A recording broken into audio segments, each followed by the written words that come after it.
Do you want to be happier without spending a dime? Then ask for what you need. So often we expect the people in our lives to be mind readers, to know exactly what it is we're thinking and what they need to do to make us happy. Well, even if you live with a psychic, that's probably not the way it's going to happen. So it's important to learn how to be a better communicator, because that's part of how to ask and get what it is you want. You know, whether you're asking for a raise at work, or you're talking to your partner or roommate about day-to-day stuff around the house, or you're trying to get your kids to pick up their room and listen to you, asking for what you need is an important part of life. And if you don't know how to do it, it gets in the way of your happiness. So today, what I wanted to do was share some of the strategies and tips that people I know and me have used over the years to be better at communicating, to make sure that we get what we need. And the first strategy is to be really clear about what it is you want. The best way to do that, in my opinion, is to make a list. Write it down, look at it, make sure that you're being very clear and that you know exactly what it is you want. Sometimes if it's a difficult topic, it's really important to practice what you're going to say in a mirror. If it's a super important topic, you might want to call a really trusted friend and do some role play with them. Ask them if they can be the boss and you be you and ask for the raise, or be your partner and talk about the difficult topic, whatever it is. That's important too. While you're practicing, be as honest as you can. When you have that conversation, it's so important that the person you're talking to trusts you and knows that you're coming from a good place. So be sure that you are being honest, no lying, and try not to omit things that are super important. The more you can share about the why behind your motivation, the more likely you are to get what you need, because most people, if they understand why something is important to you, they'll try to do it. They will try. You have to trust that. When you're speaking to someone, be sure you watch your tone. How you say things is just as important as what you say. So avoid being sarcastic, blaming, yelling, screaming, crying.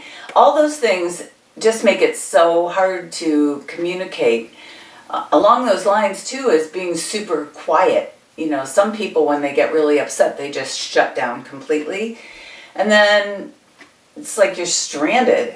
Where can you go with that conversation? If you're not going to talk, then we can't really go forward. Just things to keep in mind. Also, it's important when you're having a conversation to show that you're paying attention, that you're really listening. If you need to, nod your head if you agree, or, pay attention, make eye contact. Also, another thing you can do around that is, if there's a pause in the communication, make sure you ask questions so that you can clarify what the person is saying. Clarification is so important, and the more we understand where someone's coming from, the easier it is for us to empathize with what they want and need, or what they're saying. Also, if you're discussing something that's really important and maybe a difficult topic, be sure you pick a time when everyone involved, all parties concerned, have time. Like when your partner is running out the door, that's not the time to have a big conversation about money. It's better to say, hey, when you get home from work tonight after dinner, could you set aside 30 minutes? I really want to talk about our finances. Just anything, so that there's no big surprise, and that everyone is prepared to have this talk at a convenient time. And also, another thing to keep in mind is, sometimes even given the best intentions, the conversation gets heated, and it's okay to say, could we just take a break? No, let's just take a break. 10 minutes, I'm gonna go walk around the block, or maybe you need to do some deep breathing. Just change the scenery or something and then come back so that you can work things out without feeling pressure or without having a bunch of negative feelings spewed within the conversation. I have a young friend who recently, his dad passed away unexpectedly, and friends were trying to reach out, what can I do? And so to help all the people in his life who really care about him, he wrote the best text, and it was bullet points, literally, specific for all the things that I need. They were so clear. Send me texts that have pictures of cute memes. Send me warm stories. Come by with coffee. Call me and let's go for a walk.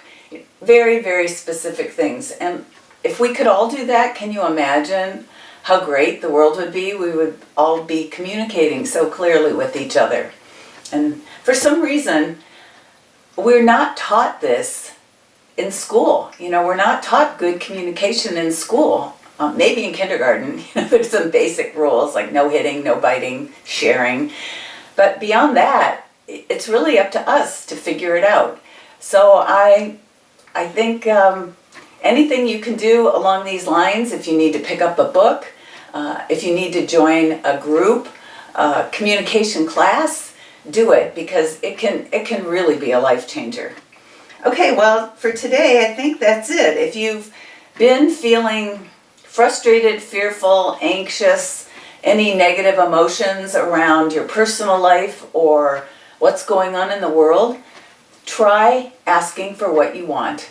And I think you'll be surprised at how much better life gets. And also keep in mind, communication like this, we're practicing. You may not get it right the first time, but the more you do it, the better you'll get at it. So I think that's it. Let me know how it goes in the comments section below, and I'll see you next week. I'm Jan Fishler. I'm a happiness coach, and this has been your weekly boost of happiness.